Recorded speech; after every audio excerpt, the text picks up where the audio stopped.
Saksi ang langit sa bawat patak ng ulan sa labas ng bintana, ngunit sa loob ng silid na ito, mas malamig pa sa yelo ang namumuo sa aking dibdib. Balang araw titignan ko ang lalaking ito mula sa itaas ng aking tagumpay, habang siya ay gumagapang sa putikan ng sarili niyang kahihiyan. Ang aking tuso at mapaglarong kasintahan ay mawawalan ng lahat ng pera ng dangal at ng kapangyarihang inakala niyang abot kamay na niya. May isang dokumentong nakatago sa aking bag na magsisilbing mitya ng kanyang pagbagsak, isang katotohanang hindi niya inaasahang hawak ko na. Ngunit bago ang lahat ng iyon, kailangan ko munang harapin ang gabing ito, ang gabing magbabago sa takbo ng aking tadhana. Bakit ka ba nagmamatigas bukas ay asawa na kita? Ano bang mawawala kung ibibigay mo na sa akin ang dapat ay sa akin naman talaga? Ang tinig ni Marco ay puno ng pagkainip, isang uri ng pagmamadali, na tila ba isa lamang akong ari-arian na kailangang maangkin. Nakatayo siya sa harap ko, amoy alak at may bahid ng kung anong pabangong hindi ko kailanman ginamit. 12 oras na lamang bago ang aming kasal sa pinakamalaking cathedral sa Cebu, ngunit ang lalaking nasa harap ko ay hindi ang prinsipeng akala ko ay nakilala ko sa loob ng Castillo Holdings. Marco, alam mo ang pangako ko sa sarili ko at sa Diyos. Maghintay tayo hanggang bukas. Mahinahon, ngunit matigas kong sagot. Hindi nanginig ang aking boses. Sa loob ng 5 taon, bilang executive assistant, natutunan ko kung paano itago ang emosyon sa likod ng isang profesional na maskara. Prinsipyo, o baka naman hindi mo lang talaga ako mahal. Tumawa siya ng mapait, isang tunog na tila kiskis ng kalawang sa aking pandinig. Masyado kang banal, Angela, napaka-frigid mo. Akala mo ba ay sapat na ang katalinuhan mo para pasayahin ako? Sa sandaling iyon, uminit ang screen ng aking cellphone na nakapatong sa side table. Isang notification ang lumitaw. Hindi ito nakatago. Mula ito kay Sofia, ang babaeng laging katunggali ko sa bawat promosyon sa kumpanya. I'm waiting in room 402. Don't be late, baby. Can't wait to celebrate our success and your fake wedding tomorrow. Nanigas ang aking buong katawan. Hindi dahil sa sakit, kundi dahil sa isang malinaw at kristal na pagkaunawa. Ang lahat ng pagmamahal na inukol ko, ang lahat ng puyat ko sa paggawa ng kanyang mga reports upang maging vice-presidente, siya ay isa lamang malaking panloloko. Ginagamit niya ako. Ginagamit nila ako. May problema ba, Aunt? Tanong ni Marco nang mapansin niyang nakatingin ako sa cellphone. Mabilis kong kinuha ang telepono at itinago sa likod ko. Isang pilit na ngiti ang ibinigay ko sa kanya, ang uri ng ngiting ibinibigay ko sa mga kliyenteng alam kong tatalo sa negosasyon. Wala, Marco. Napaisip lang ako sa dami ng bisitang darating bukas. Ang mga Castillo, ang media, lahat sila ay nandoon upang saksihan ang pagsasama natin. Mabuti naman at alam mo, pagmamalaki niya sabay ayos ng kanyang suot na mamahaling relo, isang regalong binili ko para sa kanya gamit ang aking unang malaking bonus. Huwag mo akong ipapahiya bukas, Angela. Ayokong magmukhang tanga sa harap ng mga board of directors. Pagkalabas niya ng silid, hindi ako umiyak. Walang luhang pumatak mula sa aking mga mata. Sa halip, lumapit ako sa aking laptop. Ang aking mga daliri ay mabilis na kumilos sa keyboard, tila ba may sariling isip. Pinasok ko ang server ng kumpanya gamit ang aking admin access. Doon ko nakita ang mga nakatagong transaksyon ni Marco, mga pondo ng Project Phoenix, na inilipat niya sa isang personal na account sa labas ng bansa. Isang malaking krimen na sapat na upang mabulok siya sa kulungan. Kinuha ko ang aking telepono at idinial ang numero ng IT director ng Castillo Holdings. Leo, it's Angela. I need a favor. Yung backup ng security footage sa hotel room, 400 at 2 ngayong gabi, isave mo sa cloud drive ko. Ngayon na. At Leo, ihanda mo ang presentation file para sa kasal bukas. May babaguhin tayong kaunti sa slideshow. Matapos ang tawag, huminga ako ng malalim. Tumingin ako sa salamin. Ang babaeng nakikita ko ay hindi na ang debotong nobya na handang magsakripisyo para sa pamilya at pag-ibig. Ang nakikita ko ay isang babaeng handang sunugin ang tulay na tinatawid niya upang hindi na makasunod ang mga kaaway. Tumunog muli ang cellphone ko. Isang tawag mula sa isang hindi kilalang numero. Sinagot ko ito nang walang pag-aalinlangan. Angela de la Cruz speaking. I saw the transaction logs. Isang malalim at baritonong boses ang sumagot mula sa kabilang linya. Si Adrian Castillo, ang CEO. Ang lalaking tinitingala ng lahat ngunit kinatatakutan ng marami. I knew he was stealing but I didn't expect you to find out before I did. What's your move, Angela? Bukas sa simbahan, sir. Sasabog ang lahat sa mismong harap ng altar. Ang tanging sagot ko malamig at walang bahid ng takot. Interesting, narinig ko ang mahinang tawa ni Adrian. Don't disappoint me. I'll see you at the wedding of the year.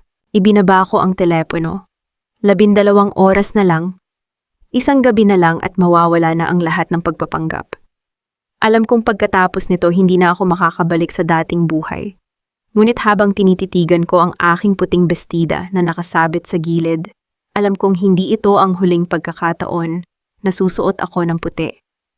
Bukas ang puting ito ay magsisilbing saplot para sa libing ng dangal ni Marco Villanueva. Dahan-dahan kong kinuha ang isang maliit na gunting mula sa drawer. Pinutol ko ang isang maliit na bahagi ng lace sa laylayan ng aking gown. Isang tahimik na panata. Isang lihim na simula. Bukas sisikat ang araw sa Cebu at kasabay nito ang paglamon ng apoy sa lahat ng kasinungalingang itinayo ni Marco. At ako ang mananatiling nakatayo sa gitna ng abo, mas matatag, mas matalino, at higit sa lahat malaya. Sa bawat hakbang ko sa aisle ng cathedral, ramdam ko ang bigat ng mga mata ng buong Cebu. Ang puting trahe de boda na suot ko ay tila isang baluti matigas at malamig proteksyon laban sa hanging puno ng bulong at pagdududa. Sa dulo ng altar nakatayo si Marco, ang lalaking akala ng lahat ay magliligtas sa akin, ngunit ang totoo ay siya palang kikitil sa aking tiwala. Ang kasal na ito ay hindi isang pagdiriwang ng pag-ibig. Ito ay isang entablado para sa isang masamang biro. Alam ko ang mangyayari. Alam ko ang bawat linyang sasabihin niya. At habang tinititigan ko ang kanyang mapanlinlang na ngiti, ang tanging nararamdaman ko ay ang talim ng katotohanang nakatago sa aking isipan. Tumigil ang musika. Ang katahimikan sa loob ng simbahan ay sapat na upang marinig ang bawat paghinga ng mga tao. Humakbang si Marco pasulong hindi upang hawakan ang aking kamay, kundi upang kuhanin ang mikropono mula sa pari. I'm sorry, panimila niya ang boses niya ay nanginginig sa isang peking emosyon na tila ba siya ang pinakaapi sa mundong ito. Hindi ko kayang ituloy ito. I can't marry a woman who doesn't truly love me. Angela, sa loob ng 5 taon, ibinigay ko ang lahat. Pero ikaw na natili kang malamig. Mas mahal mo ang iyong mga prinsipyo kaysa sa nararamdaman ko. Paano tayo bubuo ng pamilya kung kahit sa kama ay itinataboy mo ako dahil sa iyong panata? Isang malakas na singhap ang namayani sa buong cathedral. Ang mga marites sa harapang hanay ay nagsimulang magbulungan, ang kanilang mga mata ay puno ng mapanghusgang tingin sa akin. Naramdaman ko ang paghigpit ng hawak ni Papa sa aking braso. Ang kanyang galit at kahihiyan ay tila dumadaloy sa aking balat. You're too holy for me, Angela. Pagpapatuloy ni Marco ngayon ay mas lumakas ang loob dahil sa suporta ng mga bulong-bulungan. Sabi mo gusto mong maging tapat sa Diyos. Pero ang totoo, wala kang pakialam sa akin. You're just a robot. At dahil doon, I'm calling it off. Ayoko nang maging bilanggo ng iyong pagmamatigas. Binitiwan niya ang mikropono at tumalikod. Akala niya ay tapos na ang usapan. Akala niya ay iiwan niya akong luhaan at wasak sa harap ng altar.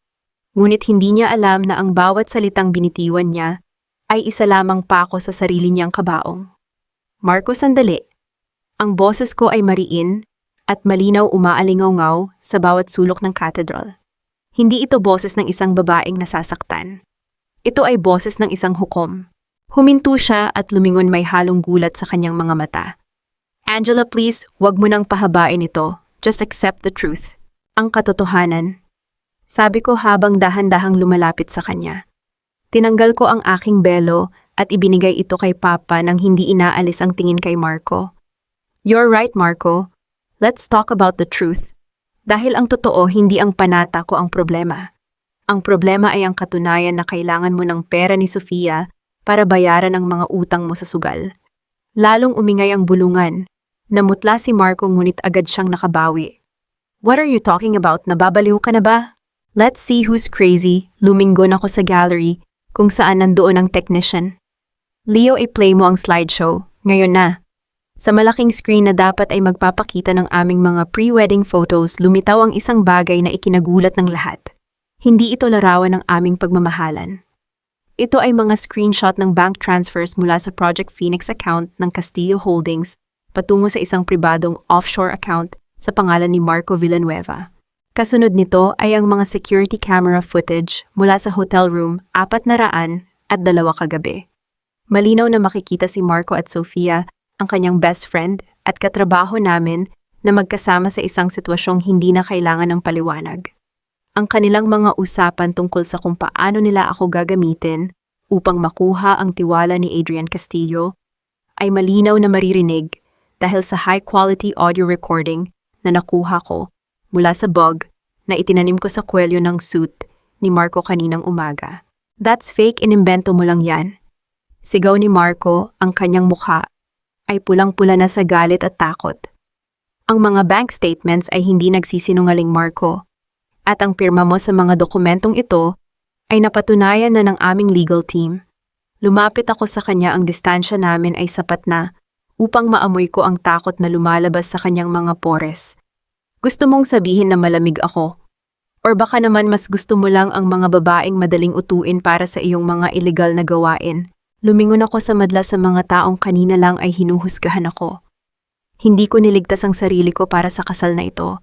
Niligtas ko ang aking dangal mula sa isang magnanakaw at manloloko. I am not a victim here. I am the one firing you, Marco. Not just from my life but from the company. Sa sandaling iyon, bumukas ang malaking pinto ng simbahan. Pumasok ang dalawang lalaking nakabarong, ang kanilang mga mukha ay seryoso. Nakilala ko sila agad, ang security team ng Castillo Holdings, kasunod ang ilang pulis. Marco Villanueva, you are under investigation for qualified theft and embezzlement of company funds. Sad ng isa sa mga opisyal. Nagkagulo sa loob ng cathedral. Ang pamilya ni Marco ay nagsimulang magsisigaw, sinusubukang lumapit sa kanya, ngunit hinarang sila ng mga awtoridad. Si Sofia na nakaupo sa bandang likuran ay mabilis na tumayo upang tumakas, ngunit hinarang din siya ng mga tauhan ni Adrian. Tumingin ako sa dulo ng simbahan. Doon nakasandal sa pader si Adrian Castillo. Ang kanyang mga kamay ay nasa bulsa ng kanyang pantalon, ang kanyang mukha ay walang emosyon, ngunit ang kanyang mga mata ay nakatitig sa akin ng may malalim na paggalang. Tumango siya ng bahagya, isang tahimik na pagkilala sa aking tagumpay. Hinarap ko muli si Marco habang pinuputol ng mga pulis ang kanyang mga kamay gamit ang posas. Ang tunog ng bakal na nagtatagpo ay tila musika sa aking pandinig. Angela, please mag-usap tayo. Patawarin mo ako. Pagmamakaawa niya ang kanyang tinig ay wala na ang yabang kanina. Ngayon mukha na siyang basang sisew. The conversation is over, Marco, malamig kong sagot. Sabi mo kanina ayaw mong magmukhang tanga sa harap ng board of directors. Well, congratulations. Hindi ka lang nagmukhang tanga, nagmukha kang kriminal, at huwag kang mag-alala tungkol sa panata ko. Dahil ang susunod na lalaking hahawak sa akin ay sisiguraduhin kong hindi katulad mo isang basura. Dahan-dahan kong tinaas ang aking kamay at hinubad ang engagement ring na gawa sa diamante. Inihulog ko ito sa sahig at sa halip na pulutin itinapak ko ang aking suot na stiletto rito. Narinig ang mahinang pagngit-ngit ng metal sa ilalim ng aking bigat. Naglakad ako palabas ng simbahan, hindi sa direksyon ng exit, kundi patungo kay Papa at Mama. Niyakap ko sila ng mahigpit. Let's go home, tapos na ang palabas. Habang palabas kami, dumaan ako sa tapat ni Adrian. Hindi kami nag-usap, ngunit ramdam ko ang init ng kanyang presensya. Sa labas ng cathedral, ang ulan ay tumigil na at sumisikat na ang araw sa Cebu. Ngunit bago pa man ako makasakay sa sasakyan, isang itim na SUV ang huminto sa harap ko. Bumaba ang bintana at lumitaw ang mukha ng abogado ni Marco. Miss Dela Cruz, hindi pa tapos ito. May hawak kaming dokumento na nilagdaan mo noong nakaraang buwan. Isang waiver ng lahat ng iyong shares sa Project Phoenix bilang regalo sa kasal. Kung itutuloy mo ang demanda, kukunin namin ang lahat ng pinaghirapan mo. Napangiti ako ng dahan-dahan. Attorney Santos, bago nyo gamitin ang dokumentong iyon, pakitingnan muna ang petsa at ang ink na ginamit. Isang piraso ng payo, huwag mong hamunin ang isang assistant na mas matalino kaysa sa amo niya. Isinara ko ang pinto ng sasakyan at iniwan silang tulala. Ang laban ay nagsisimula pa lang ngunit sa unang round na ito, ako na ang may hawak ng corona. Ang sikat ng araw na tumatama sa mga salaming dingding ng Castillo Holdings ay tila nanunukso. Isang araw pa lamang ang lumilipas mula nang magkagulo sa cathedral, ngunit ang balita ay kumalat na parang apoy sa tuyong damo. Habang naglalakad ako sa lobby, ramdam ko ang bawat bulungan, ang bawat matang nakasunod sa akin, at ang mga pasimpleng pagkuha ng larawan gamit ang kanilang mga cellphone. Ang mga marites ng opisina ay tila naghihintay na makita akong lupaypay wasak at puno ng luha. Ngunit nagkamali sila. Ang suot kong pulang suit ay kasing tapang ng aking paninindigan. Ang bawat tunog ng aking sapatos sa makintab na sahig ay nagpapahiwatig ng awtoridad, hindi ng kawalan ng pag-asa. Hindi ako pumasok dito upang maging paksa ng kanilang chismis. Pumasok ako rito upang tapusin ang isang kabanata at magsimula ng bago. Ang tatlong sunod-sunod na katok ko sa pinto ng opisina ni Adrian Castillo ay sinalubong ng kanyang malalim na tinig. Pagpasok ko, bumungad sa akin ang amoy ng mamahaling kape at ang malamig na presensya ng isang lalaking alam ang lahat, ngunit nananatiling tahimik. "Maupo ka, Angela Town," wika ni Adrian nang hindi inaalis ang tingin sa mga dokumentong binabasa niya. Inilapag ko ang isang puting sobre sa kanyang lamesa. "Ang aking resignation letter, sir. Ayokong madamay ang reputasyon ng kumpanya sa personal kong issue. Ang alingasngas ng naudlot na kasal ay hindi makakabuti sa darating na shareholders meeting." Dahan-dahang iniangat ni Adrian ang kanyang paningin. Kinuha niya ang sobre ngunit sa halip na basahin, pinunit niya ito sa gitna ng walang pag-aalinlangan. Ang tunog ng papel na nahahati ay tila isang hatol na nagtapos sa aking balak na pag-alis. Hindi ko kailangan ng isang martyr, Angela. Kailangan ko ng isang henyo sa stratehiya, seryoso niyang saad. "Inaasahan mo bang hahayaan kitang umalis pagkatapos mong ipakita sa akin kung gaano kakatalim makipaglaban? Ang ginawa mo sa simbahan ay hindi lamang pagliligtas sa iyong dangal, ito ay pagliligtas sa Project Phoenix mula sa isang magnanakaw. Pero ang waiver, sir, ang waiver na binabanggit ng abogado ni Marco ay isang pirasong basahan na lamang ngayon, putol niya sa akin. Isang manipis na ngiti ang sumilay sa kanyang mga labi.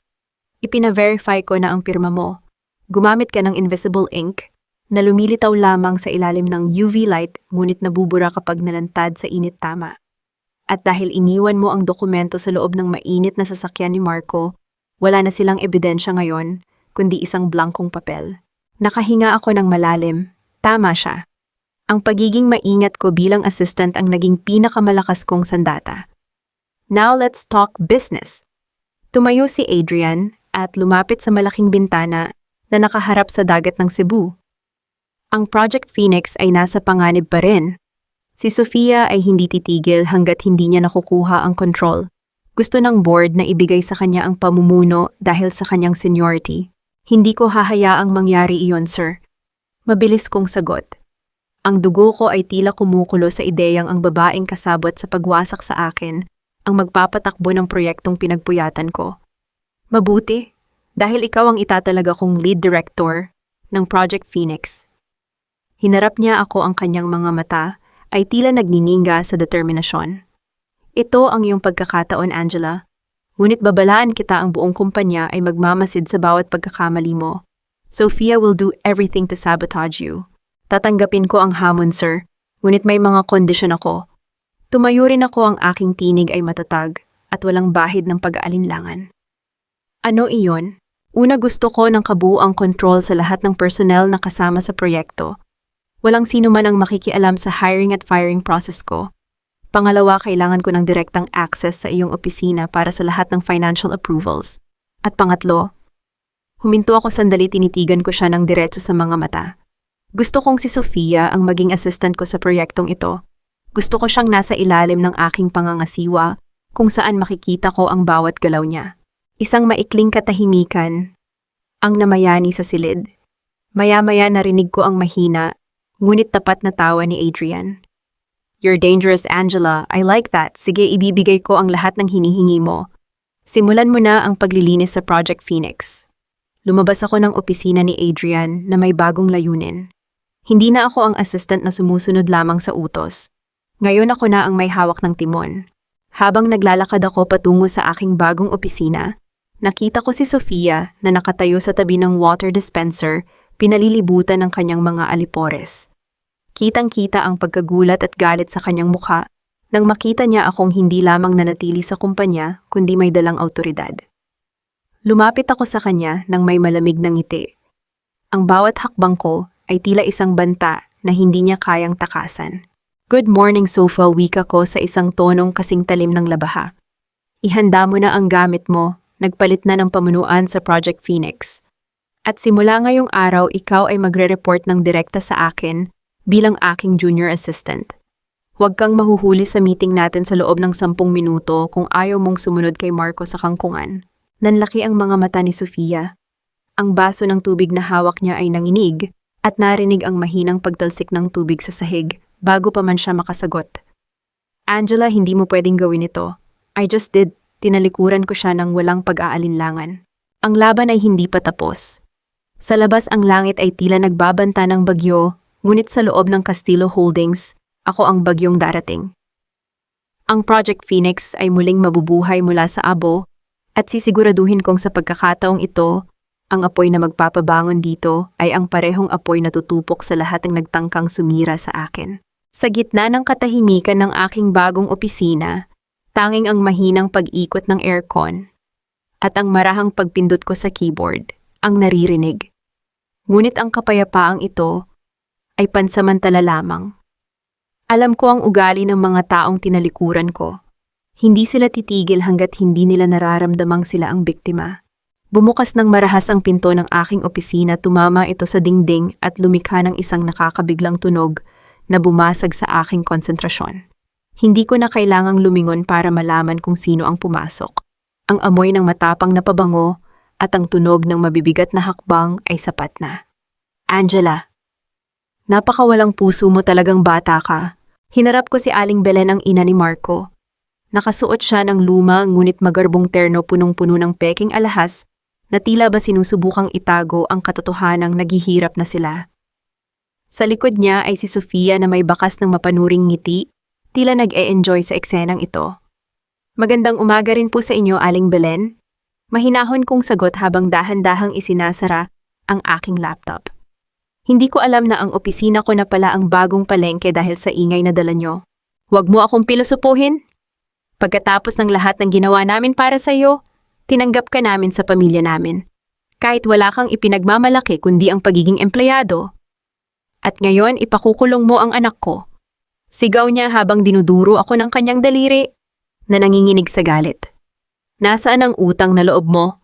Kami ang nag-alaga sa iyo noong bago ka pa lang dito sa Cebu." Utang na loob.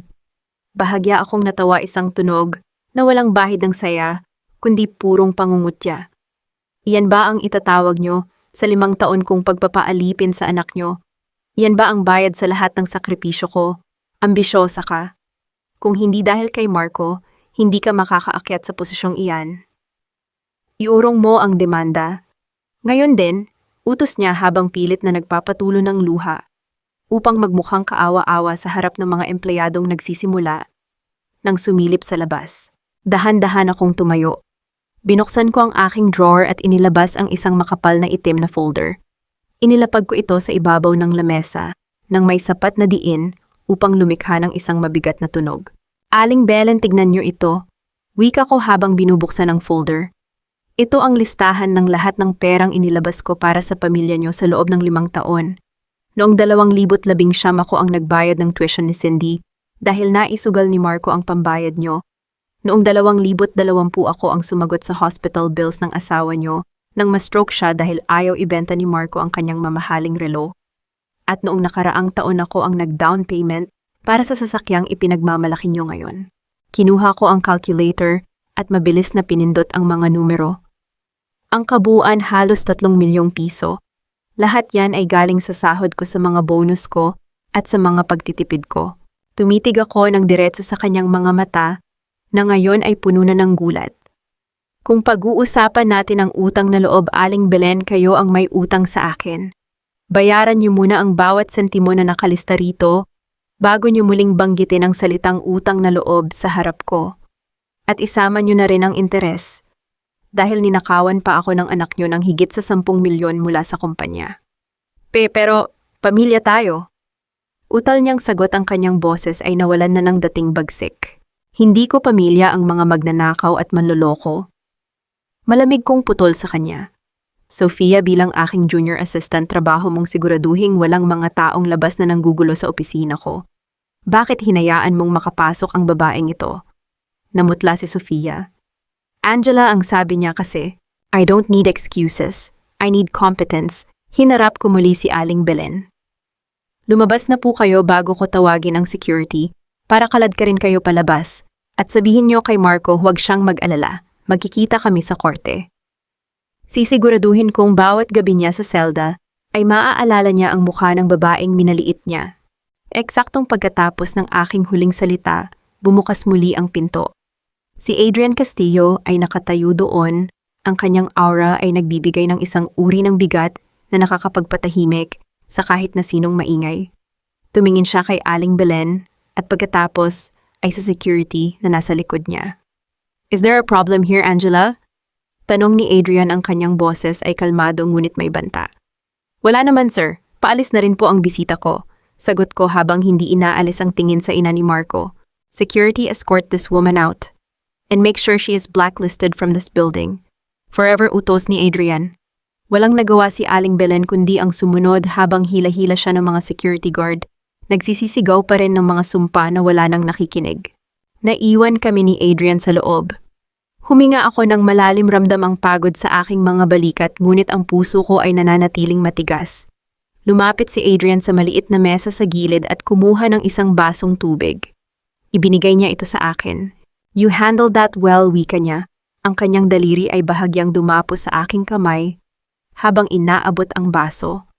Ang init ng kanyang balat ay tila isang kuryenteng gumising sa aking mga natutulog na pandama. But remember, a cornered rat is the most dangerous. Alam ko sir, at handa ako sa kahit anong kagat nila. Uminom ako ng tubig, dinaramdam ang lamig nito sa aking lalamunan. Good, because Marco is getting desperate, seryosong dagdag ni Adrian. Nalaman ng aking mga tauhan na may malaking utang siya sa mga loan sharks sa labas.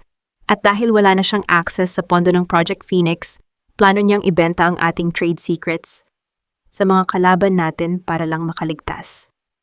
Ang balitang iyon ay nagpadagdag ng dilim sa aking isipan. Marco, ang lalaking minahal ko, ay handa talagang sunugin ang buong Castillo Holdings para lamang sa sarili niyang kaligtasan. Hayaan mo siyang sumubok, wika ko ng may mapait na ngiti.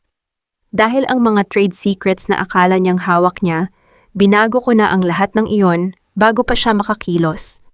Ang ibebenta niya ay walang iba kundi isang malaking kasinungalingan na lalong maglulubog sa kanya. Tinitigan ako ni Adrian nang matagal may halong paghanga at panganib sa kanyang mga mata. You really are a master of this game, Angela. Hindi ito laro para sa akin, Sir Tom. Sagot ko, ito ang buhay ko.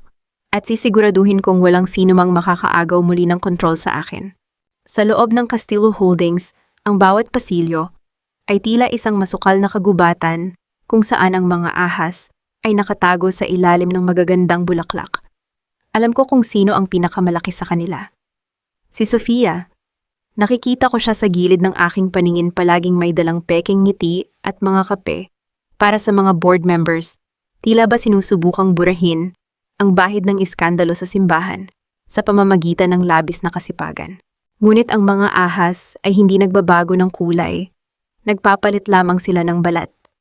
Isang gabi, habang ang opisina ay balot na ng katahimikan, at tanging ang mahinang ugong ng central aircon, ang naririnig, napansin ko ang isang kakaibang aktibidad sa aking shared drive. Ang cursor sa aking screen ay gumalaw ng bahagya nang hindi ko hinahawakan ang mouse. Isang alerto mula sa aking security software, ang lumitaw, may isang taong nagtatangkang kopyahin ang Project Phoenix final presentation. Hindi ako nagpanik. Sa halip, sumandal ako sa aking upuan at pinanood ang bawat galaw ng magnanakaw mula sa aking admin console. Alam kong si Sofia iyon. Sino pa ba ang may ganitong uri ng desperasyon? Sa halip na harangan ang access niya, binuksan ko ang isang folder na may pamagat na confidential final draft. Sa loob nito ay mga graphs at projections na mukhang totoo ngunit ang bawat numero ay sadyang iniba. Ito ay isang lason na binalot sa asukal. Kinabukasan ang conference room ay puno ng tension. Naroon ang mga board of directors seryoso at naghihintay ng resulta. Sa gitna nila ay si Adrian Castillo na tila isang haring nagmamasid sa kanyang nasasakupan. Angela, ang board ay may mga pagdududa tungkol sa iyong budget allocation. Panimula ng isang matandang direktor. May natanggap kaming impormasyon na ang iyong mga numero ay hindi tugma sa kasalukuyang market trend. Bago pa man ako makasagot, tumayo si Sofia. Ang kanyang mukha ay puno ng peking pag-aalala. Sir, kung maaari po, meron akong nakitang mga discrepancies sa file na inihanda ni Angela. Bilang junior assistant niya, tungkulin ko pong itama ang anumang mali para sa ikabubuti ng kumpanya. Naglabas si Sofia ng isang tablet at ikinonekta ito sa projector. Lumitaw sa malaking screen ang mga graphs na ninakaw niya kagabi. Ayon sa datos na ito, ang Project Phoenix ay magdudulot ng 30% loss sa unang quarter dahil sa maling supplier contracts na pinirmahan ni Angela. Napansin ko ang pagdilim ng mukha ng mga direktor. Ngunit si Adrian na natili siyang nakatitig sa akin, tila naghihintay ng aking susunod na galaw. Sofia, sigurado ka ba sa datos na yan? Mahinahon kong tanong. Ang aking boses ay walang bahid ng kaba. Siyempre, Angela. Galing ito sa mismong folder mo. Sagot niya nang may halong tagumpay sa kanyang tinig. Masyado ka kasing naging kampante. Akala mo ba ay sapat na ang ganda at connection mo kay Sir Adrian para pagtakpan ang kawalan mo ng kakayahan? Tumayo ako ng dahan-dahan. Ang bawat tunog ng aking sapatos sa carpet ay tila isang hudyat ng kamatayan para sa kanyang ambisyon. Ang folder na sinasabi mo, Sofia, ay ang honey trap folder na ginawa ko para sa mga espiya. Wika ko habang binubuksan ang aking sariling laptop. Ang mga numerong ipinapakita mo ay base sa supplier na matagal nang blacklisted ng kumpanya. Kung titingnan ng board ang totoong presentation sa aking screen, makikita ninyo ang 50% projected growth at ang mga kontratang selyado na ng legal department. Pinalitan ko ang display sa screen. Ang mga totoong numero ay lumitaw, malinaw, lohikal at hindi matatawaran. Lumingon ako sa board.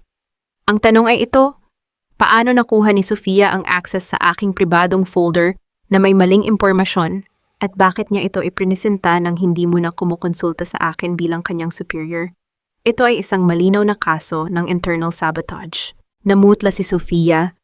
Ang kanyang tablet ay muntik nang mahulog sa sahig. Hindi.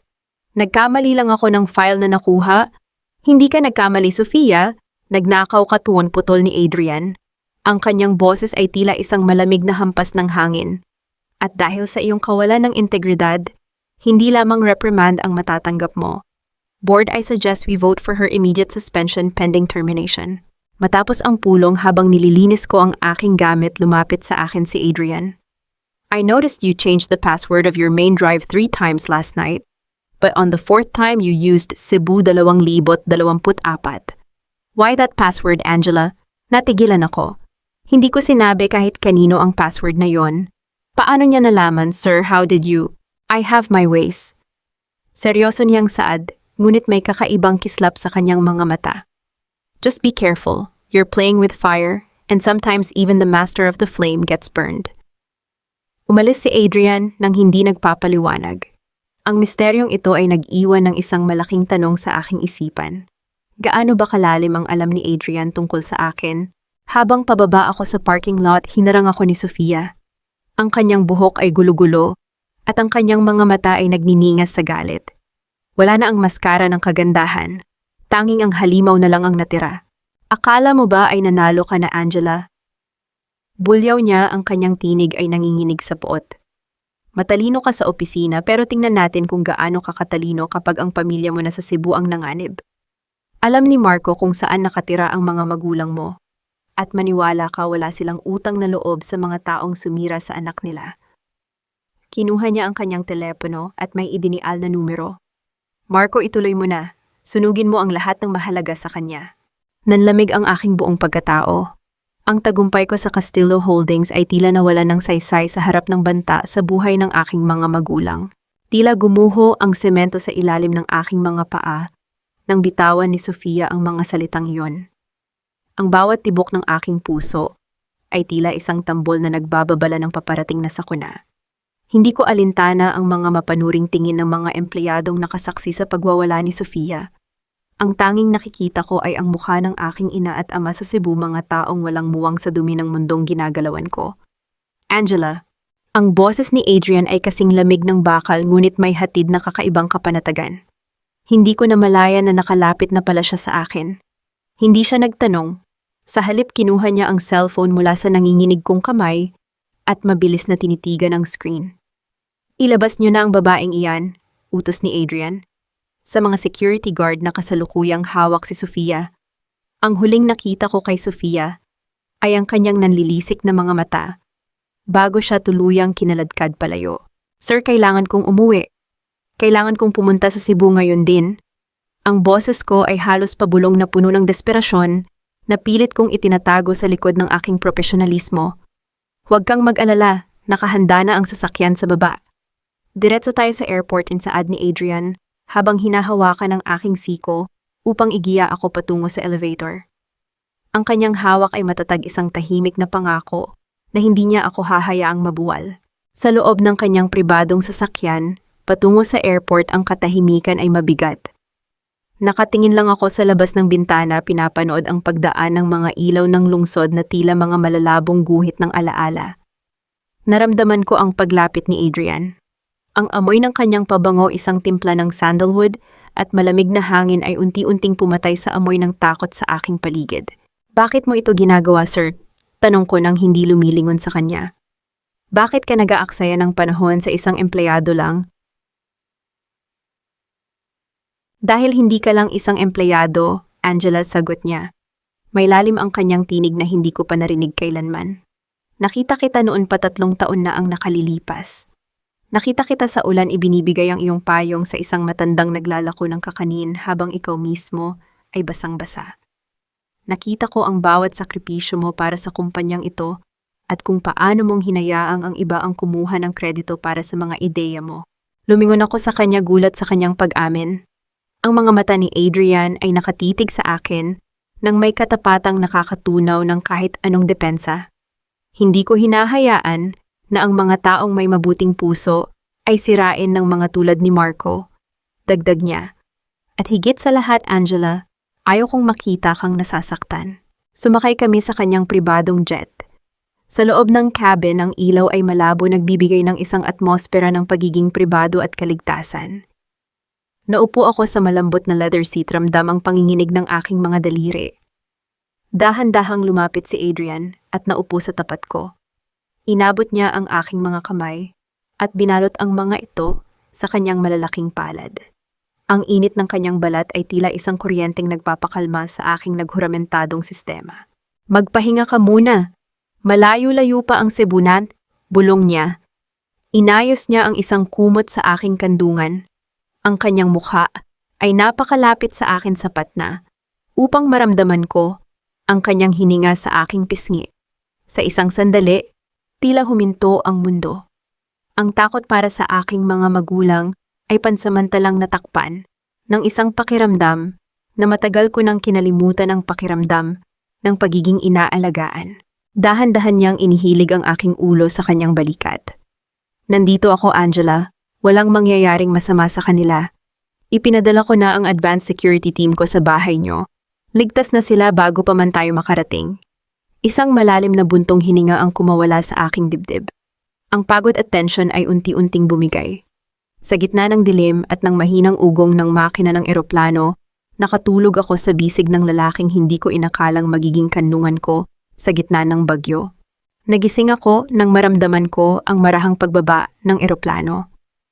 Ang sikat ng bukang liwayway ay nagsisimula ng sumilip sa bintana. Ang Cebu ay nasa ibaba na namin. Ngunit kasabay ng paggising ko ay ang pagbabalik ng realidad. Pagbaba namin sa airport, ang hangin ng Cebu ay sinalubong kami ng init at amoy ng dagat. Ngunit sa halip na kapayapaan, isang matinding kaba ang muling gumapang sa aking dibdib. Sa labas ng arrival area, isang pamilyar na figura ang nakatayo na kasandal sa isang lumang sasakyan, may hawak na sigarilyo at may mapanuyang ngiti Sa kanyang mga labi, si Marco, hindi siya mukhang takot sa batas.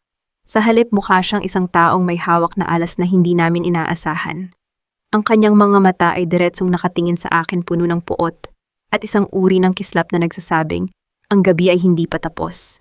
Welcome home, Angela. Sigaw ni Marco ang kanyang boses ay nangingibabaw sa ingay ng paligid. Sana ay handa ka na sa sorpresa ko. Dahil ang mga magulang mo, kasalukuyan silang nag-e-enjoy sa isang maliit na field trip na inihanda ko para sa kanila. Naramdaman ko ang paghigpit ng hawak ni Adrian sa aking baywang, ang kanyang buong katawan ay nanigas sa galit. Nasaan sila, Marco? Ang boses ni Adrian ay parang isang dagundong ng paparating na kulog. Tumawa lang si Marco isang tunog na kasing pangit ng kanyang kaluluwa. Yan ang kailangan niyong alamin. Pero tandaan niyo mabilis tumaas ang tubig sa dalampasigan kapag ganitong oras. Ang init ng hangin sa Cebu ay tila apoy na nagpapaningas sa aking galit. Ngunit sa ilalim ng aking balat, nananatiling malamig ang aking dugo. Sa harap ko si Marco ay nakatayo ng may mapanudyong ngiti, kumpiyansang hawak niya ako sa leeg dahil sa banta sa aking mga magulang. Ano, Angela, nasaan na ang tapang mo? Panunukso ni Marco habang naglalakad pasulong. Isang pirasong papel lang ang kailangan kong pirmahan mo, ang pag-urong ng lahat ng kaso at ang paglilipat ng iyong karapatan sa Project Phoenix. Pirmahan mo yon ngayon din at sasabihin ko sa mga tao ko kung saan matatagpuan ang mga magulang mo bago pa sila anudin ng dagat. Tumingin ako kay Adrian sa aking tabi. Wala sa kanyang mukha ang anumang bakas ng pag-aalinlangan. Sa halip dahan-dahan niyang itinaas ang kanyang kamay at tiningnan ang oras sa kanyang mamahaling relo. 3 minuto na ang nakakalipas, Marco. Malamig na wika ni Adrian. Kumunot ang noo ni Marco. Anong pinagsasasabi mo? Bago pa man makasagot si Adrian, tumunog ang telepono sa loob ng coat ni Adrian. Inilabas niya ito at iniharap sa amin ang screen.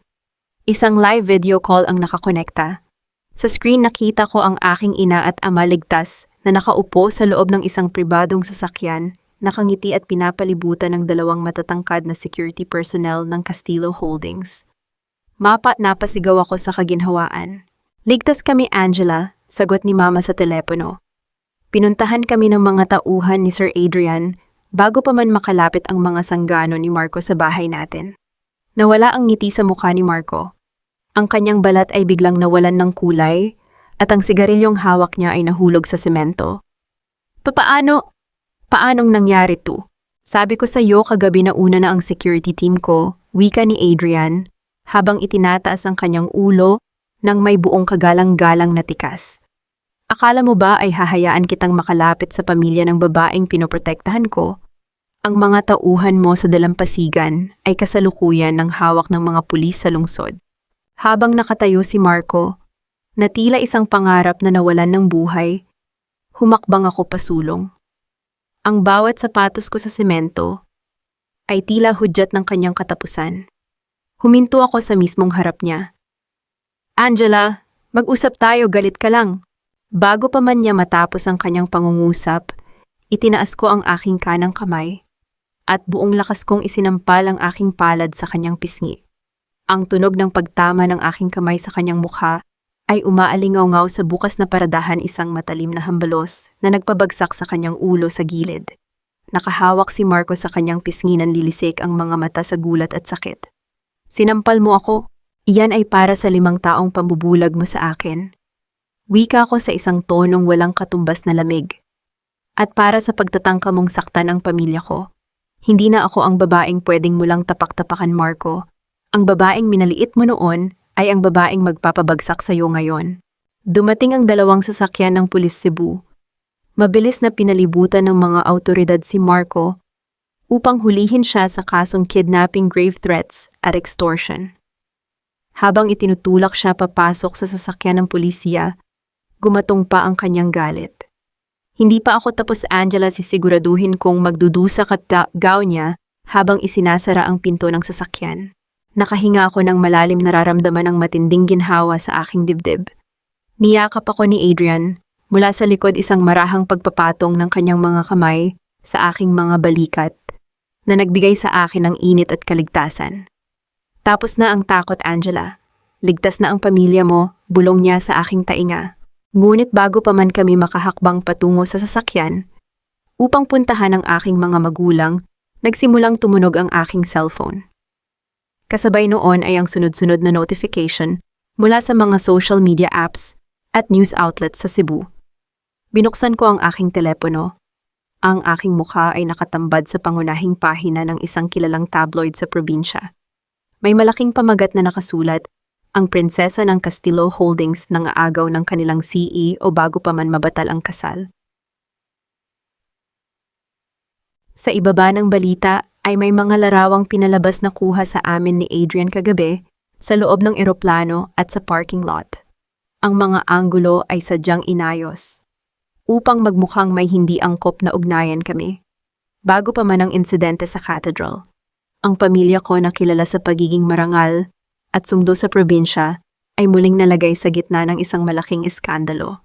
Nakatayo sa kabilang kalsada, ang isang lalaking may hawak na kamera na kangisi habang mabilis na sumasakay sa isang sasakyan. Si Sofia ang nasa likod nito. Ginamit nila ang huling balahibo ng kanilang kapangyarihan upang sirain ang aking pangalan sa mismong bayan ng aking mga magulang. Tumingin sa akin si Adrian, ang kanyang mga mata ay puno ng matinding galit laban sa mga gumawa nito. Gagawan ko ito ng paraan. Hindi sir, sagot ko habang pinapahid ang isang patak ng pawis sa aking noo. Ang aking mga mata ay nagniningas sa bagong anyo ng determinasyon. Huwag mong lilinisin ang pangalan ko dahil gagamitin ko ang iskandalong ito para tuluyang ilubog ang mga taong gumawa nito. Sa bawat pag-refresh ko ng aking social media feed, tila isang lason na mabilis na kumakalat ang mga malisyosong balita tungkol sa akin. Ang mga komento ng mga taong hindi naman ako kilala ay tila mga palasong may lason, tinatawag akong ahas mapagpanggap at mang-aagaw. Sa Cebu kung saan ang dangal ng pamilya ay kasing halaga ng ginto, ang ganitong uri ng iskandalo ay isang hatol ng kamatayan sa reputasyon. Ngunit hindi nila alam, sa gitna ng bawat unos doon ako mas nagiging kalmado. Habang ang iba ay abala sa pagiyak, ako ay abala sa paghabi ng bitag. Nakatayo ako sa loob ng conference room ng Castillo Holdings Cebu branch.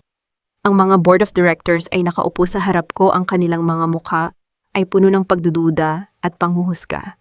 Ang stock price ng kumpanya ay bumagsak ng 5% sa loob lamang ng isang oras. This is a public relations nightmare, Angela, wika ng isa sa mga matatandang direktor habang inihahampas ang tabloid sa lamesa. Ang Castillo Holdings ay itinayo sa integridad. Hindi namin hahayaan na ang isang assistant na naugnay sa iskandalo ang sisira sa lahat.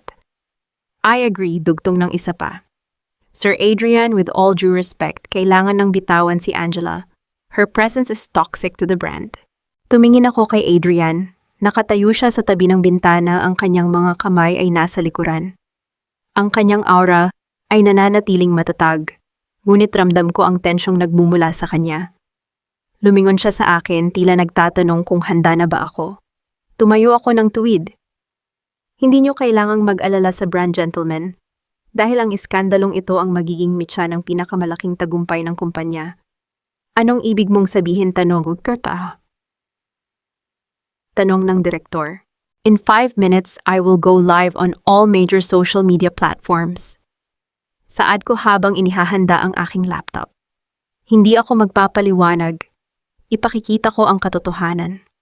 Eksaktong 10:00 ng umaga nagsimula ang livestream. Libo-libong tao ang agad na nanood. Ang mga mata ng buong Cebu at maging ng Maynila ay nakatutok sa akin. Hindi ako gumamit ng script. Hindi ako umiyak.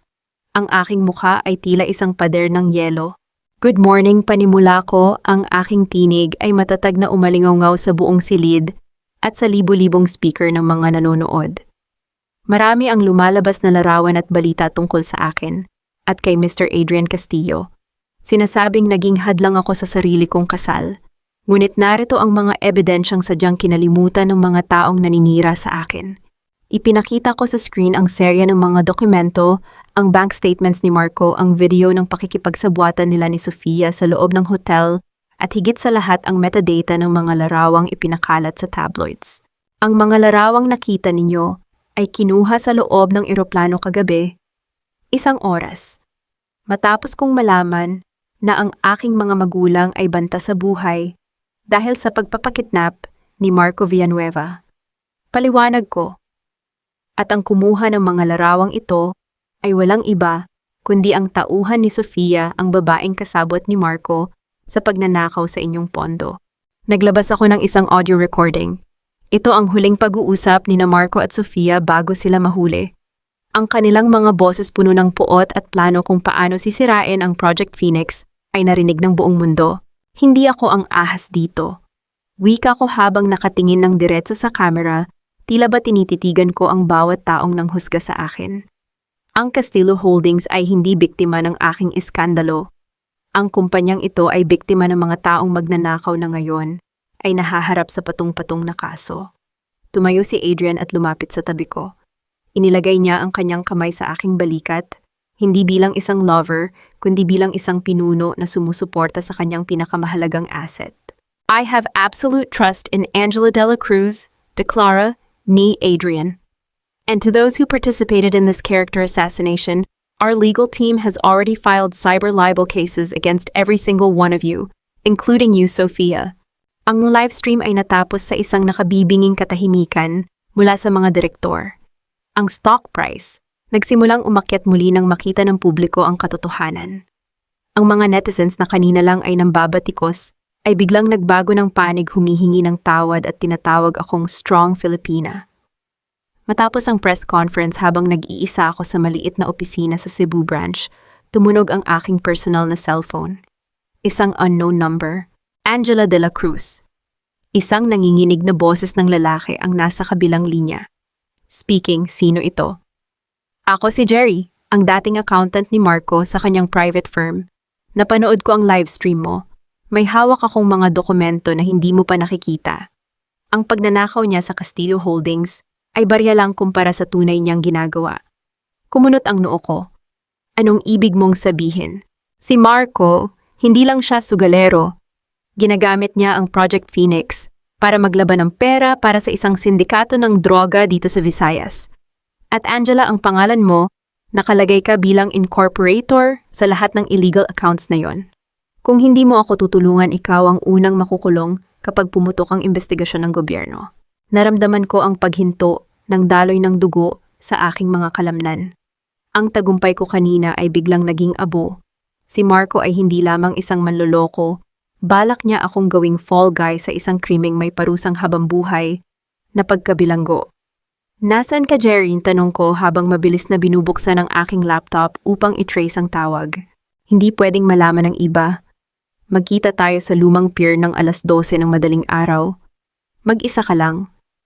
Kapag nakakita ako ng pulis o kahit ang anino ni Adrian Castillo, susunugin ko ang lahat ng ebidensya at hahayaan kitang mabulok sa kulungan.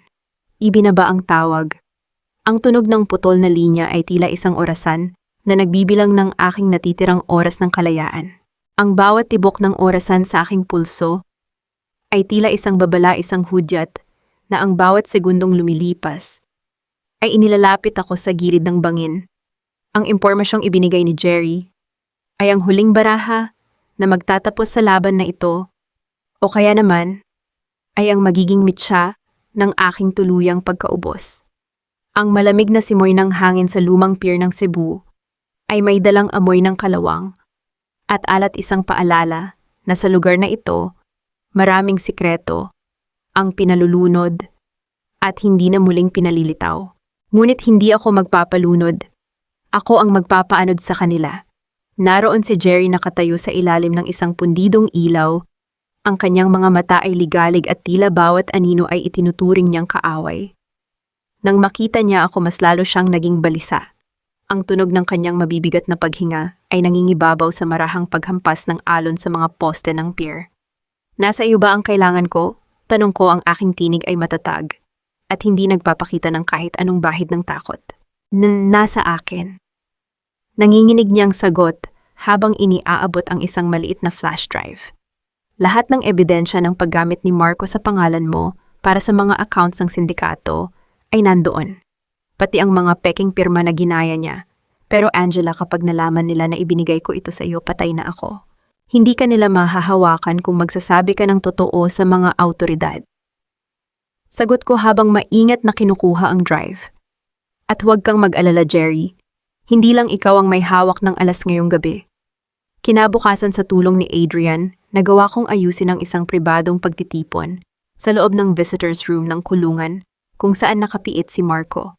Dahil sa kapangyarihan ni Adrian, nagawa naming palabasin na isa itong settlement meeting bago ang formal na pagdinig. Pumasok si Marco sa silid na may suot na orange na uniforme, ngunit ang kanyang mukha ay puno pa rin ng kayabangan. Sa kabilang sulok ng silid nakaupo si Sofia na pinayagang pumasok bilang testigo ng kampo ni Marco. Akala nila ay ito na ang kanilang pagkakataong bumawi. Ano, Angela, napagod ka na bang makipaglaban? Bungad ni Marco habang nauupo sa tapat ko. Nabalitaan ko ang tungkol sa mga accounts ng sindikato. Mahirap makalaya sa ganung uri ng kaso. Di ba habang buhay na kulungan ang naghihintay sa'yo kung hindi mo pipirmahan ang waiver na ibinigay ng abogado ko? Tumingin ako kay Sofia na nakangisi ng mapait. At ikaw, Sofia, handa ka bang sumama sa kanya sa impyernong pinasok niya? Huwag mo akong idamay, Angela. Mas pipiliin ko pang makitang nabulok ka kaysa maging junior assistant mo habang buhay. Sagot ni Sofia ng may halong puot. Ngumiti ako ng dahan-dahan ang uri ng ngiti na ibinibigay ng isang mandaraget sa kanyang huling biktima.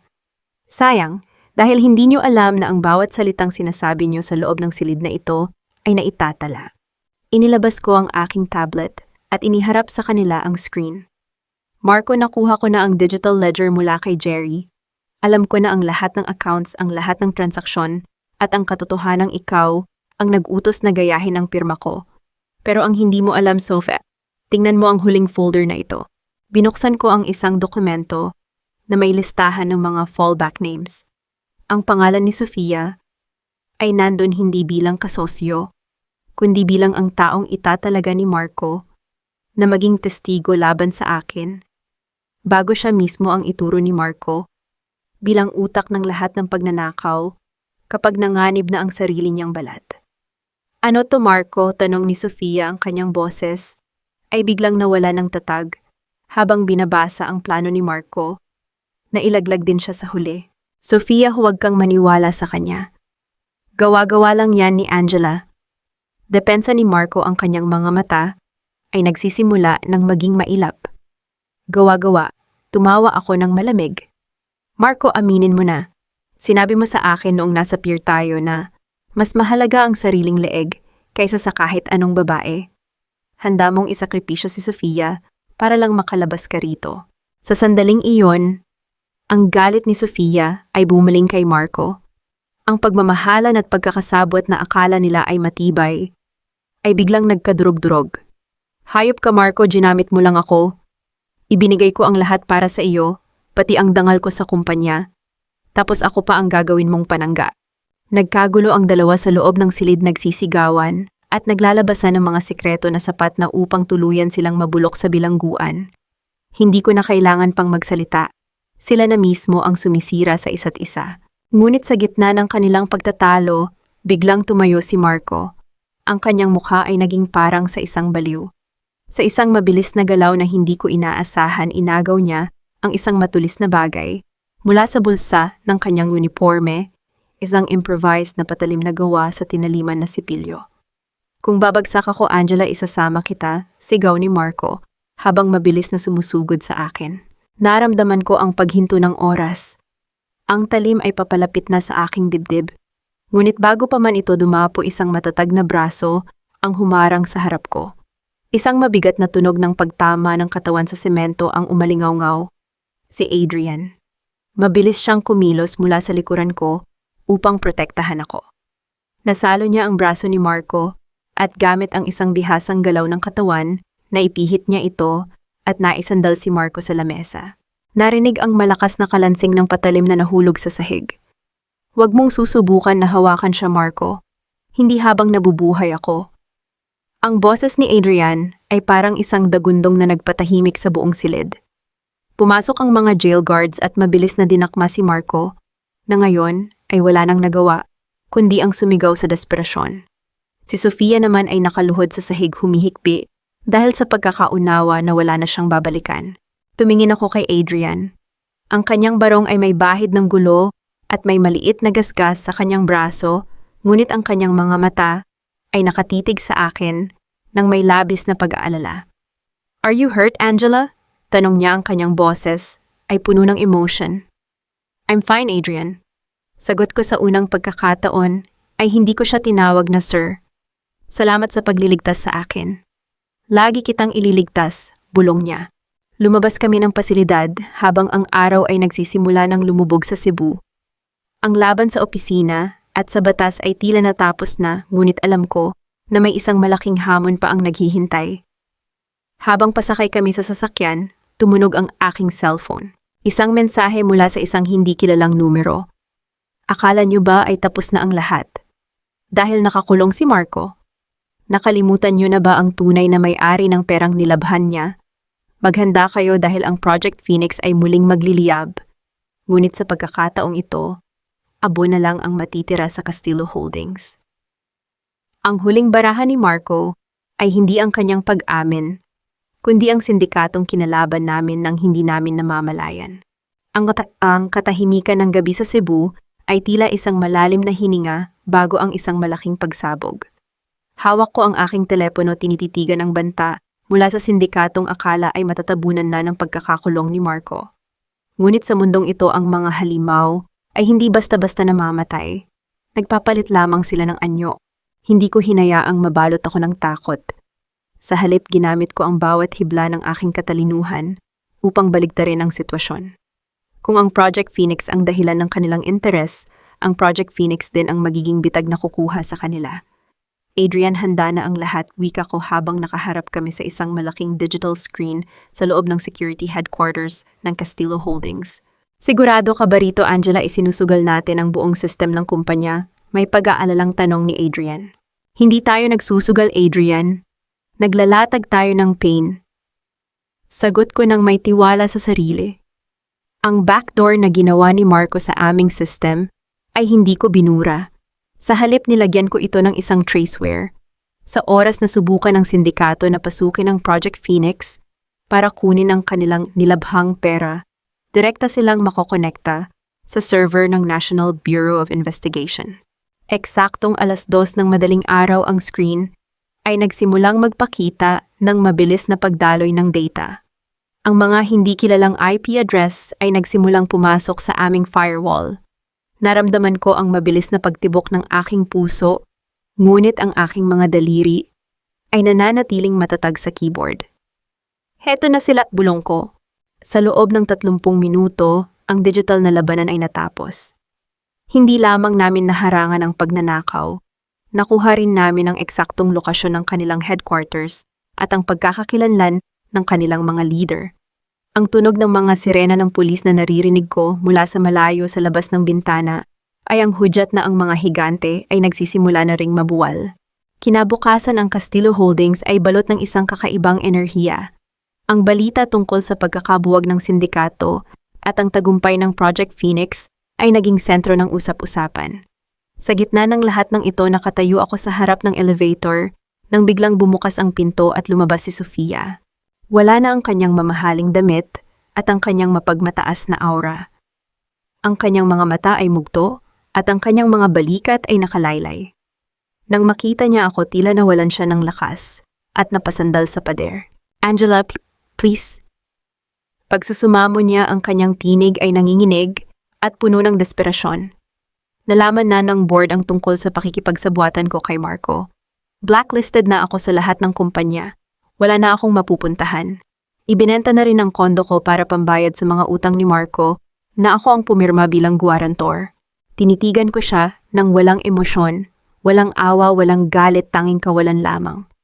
"Sofia, binigyan kita ng pagkakataon na magbago ng itinalaga kitang assistant ko.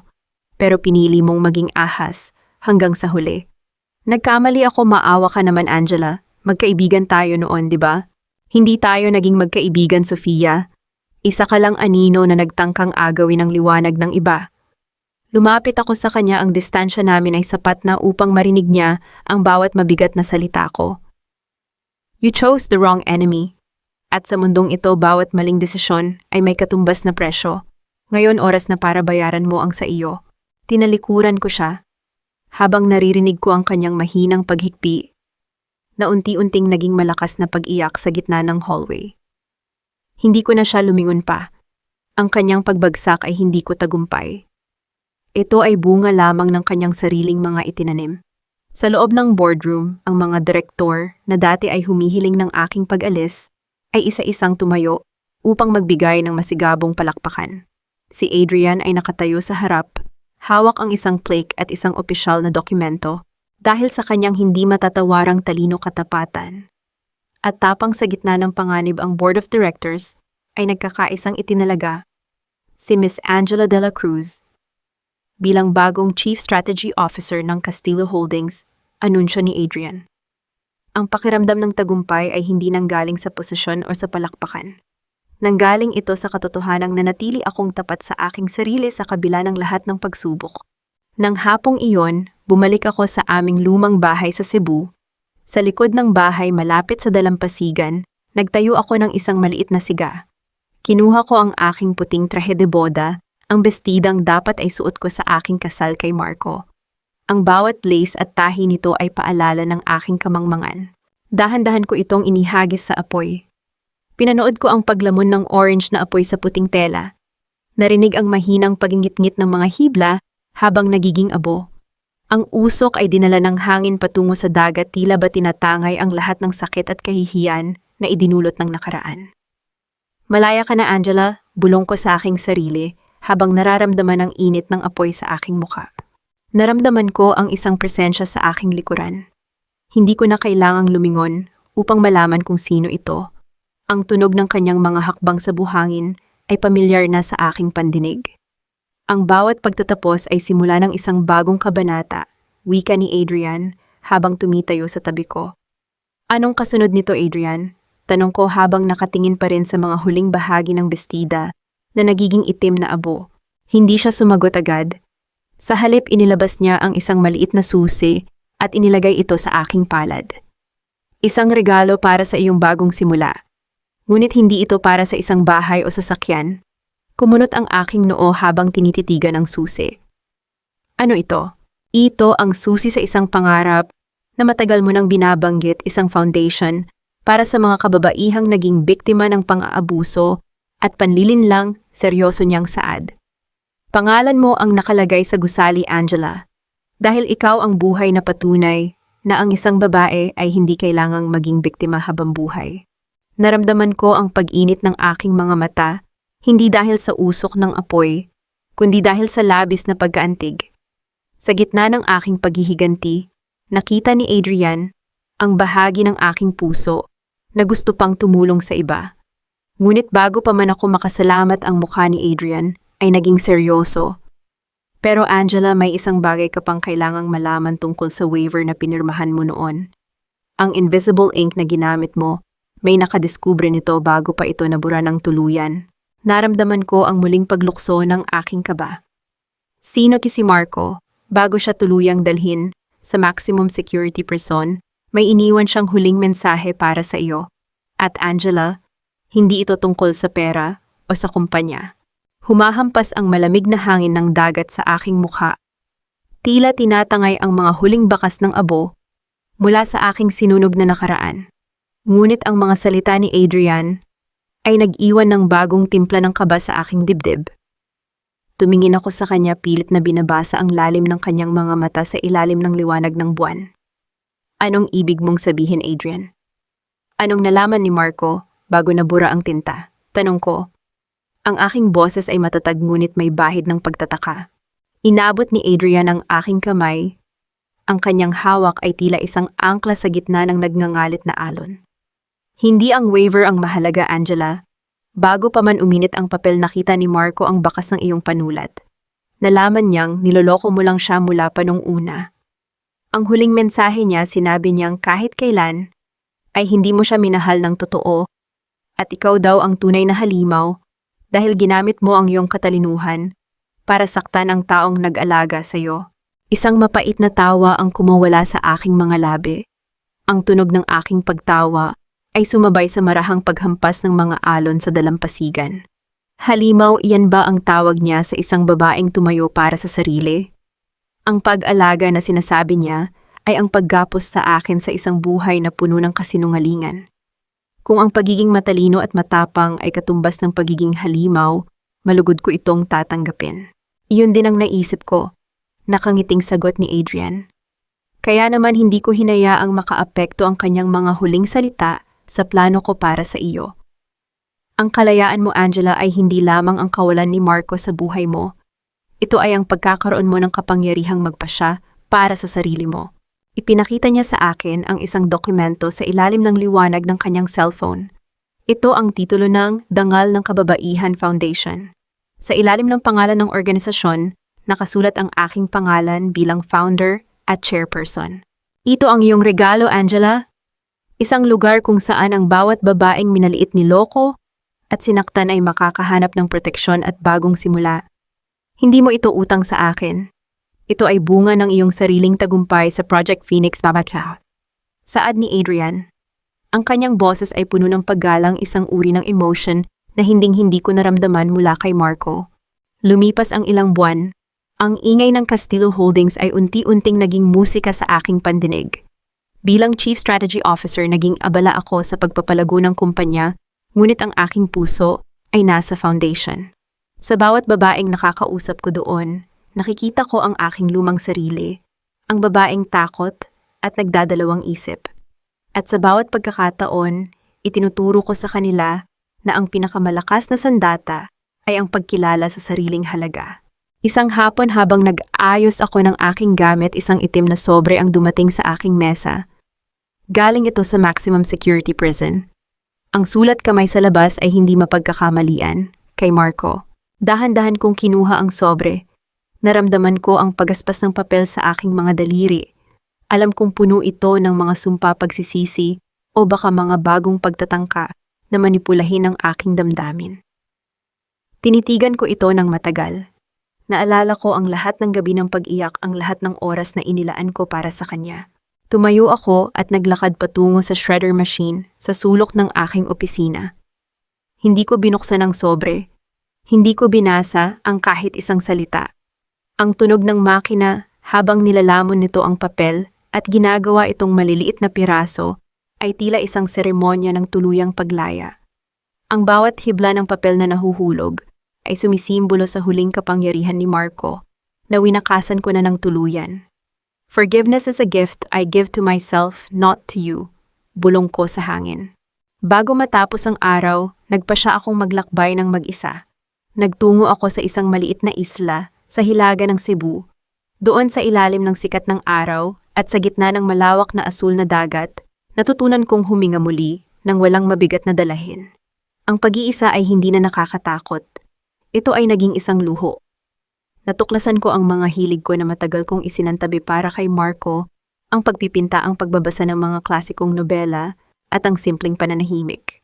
Nang bumalik ako sa lungsod, sinalubong ako ni Adrian sa airport. Walang mga bulaklak, walang mga bonggang sorpresa. Tanging isang tapat na ngiti at isang mainit na pag-alalay sa aking bag. How was your journey, Angela Tauta? Tanong niya habang naglalakad kami patungo sa sasakyan. It was perfect, Adrian. Nahanap ko na ang babaeng matagal ko nang hinahanap ka. Sagot ko habang nakatingin sa kanya. Hindi na kami ang boss at assistant. Hindi rin kami ang magkasintahang mabilis na nagpapadala sa bugso ng damdamin. Kami ay 2 taong may malalim na respeto sa isa't isa, handang maghintay, at handang bumuo ng isang relasyon na nakabase sa katotohanan. Handa ka na ba para sa bukas? Tanong niya muli habang dahan-dahang inihilig ang kanyang ulo sa akin sa loob ng sasakyan. Ang amoy ng kanyang sandalwood na pabango ay nagbibigay ng kapanatagan. Higit pa sa handa ko. Sagot ko.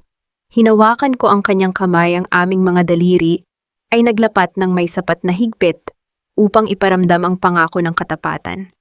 Alam kong may mga hamon pa ang darating, ngunit sa pagkakataong ito hindi na ako matatakot. Dahil ang kalayaang hawak ko ngayon ay hindi nanggaling sa ibang tao, kundi mula sa apoy na mismong ako ang nagpaalab sa loob ng aking puso. Bumalik ako sa Cathedral ng Cebu, ang lugar kung saan ang aking dangal ay tinangkang ilibing sa ilalim ng mga bulong at pangungutya. Ngunit sa pagkakataong ito, hindi ako nakasuot ng puting trahe de boda na sumisimbolo sa pagiging biktima. Nakasuot ako ng isang eleganteng emerald green na gown, ang kulay ng buhay ng pag-asa, at ng tagumpay na mula sa sarili kong pagsisikap. Ang bawat tunog ng batingaw ng simbahan ay hindi na naghahatid ng kaba sa aking dibdib. Ang bawat pagpalo ng bakal sa bakal ay tila isang malakas na deklarasyon ng aking kalayaan. Naglalakad ako sa gitna ng aisle, mag-isa, ang aking ulo ay mataas, at ang aking paningin ay diretso sa altar. Ang mga tao sa paligid ay nakatingin pa rin, ngunit sa pagkakataong ito ang kanilang mga mata ay puno ng paghanga at respeto para sa babaeng tinawag nilang Chief Strategy Officer at founder ng Dangal Foundation. Sa dulo ng altar, hindi si Marco ang naghihintay. Naroon si Adrian nakatayo nang may pamilyar na tatag at isang ngiting tanging para sa akin lamang nakalaan. "You look breathtaking, Angela." Bulong niya nang makalapit ako. Ang kanyang tinig ay tila isang haplos na nagpapatahimik sa lahat ng ingay sa aking paligid. "Salamat sa pagdating, Adrian," sagot ko. "Gusto kong dito tayo mag-usap. Sa lugar kung saan ang lahat ay tila natapos dahil dito rin magsisimula ang lahat." Naupo kami sa unang hanay ng mga upuan doon sa mismong lugar kung saan ako nanalangin ng may mga luha noong nakaraang taon. Ngayon ang aking mga mata ay tuyo at nagniningning sa katotohanan. "Angela, alam ko ang pinagdaanan mo." Panimula ni Adrian, ang kanyang boses ay puno ng seryosong emosyon. "Nakita ko kung paano mo binuo muli ang iyong sarili mula sa mga pirasong dinurog ng iba. At gusto kong malaman mo hindi kita hinihiling na maging bahagi ng buhay ko para punan ang anumang kulang sa akin. Hinihiling ko ito dahil ikaw ang tanging babaeng gusto kong makasama sa bawat tagumpay at bawat hamon ng bukas." Dahan-dahan niyang inilabas ang isang maliit na pelos na kahon. Binuksan niya ito at doon ay nakahiga ang isang singsing na may simpleng disenyo, isang asul na sapiro na napapalibutan ng maliliit na diamante. "Hindi ito isang kadena, Angela." Pagpapatuloy niya habang nakatingin ng diretso sa aking mga mata. "Ito ay isang panata. Isang panata na igagalang ko ang iyong mga runries, susportahan ko ang iyong mga pangarap, at hinding-hindi ko hihilingin na isakripisyo mo ang iyong dangal para sa akin. Will you walk this path with me, not as my assistant, not as my subordinate, but as my equal?" Naramdaman ko ang isang mainit na bugso ng emosyon sa aking puso. Ngunit hindi ito ang uri ng emosyong nakakabulag. Ito ay isang matalinong pagpili. Tiningnan ko ang singsing, pagkatapos ay tiningnan ko si Adrian. Sa kanya ko nakita ang katapatang matagal kong hinanap. "Adrian, ang oo ko ay hindi para iligtas ako. Wika ko, ang aking boses ay malinaw at matatag. Dahil niligtas ko na ang sarili ko. Ang oo ko ay dahil pinipili kitang maging katuwang sa pagbuo ng isang mundong mas mabuti para sa lahat ng mga babaeng tulad ko.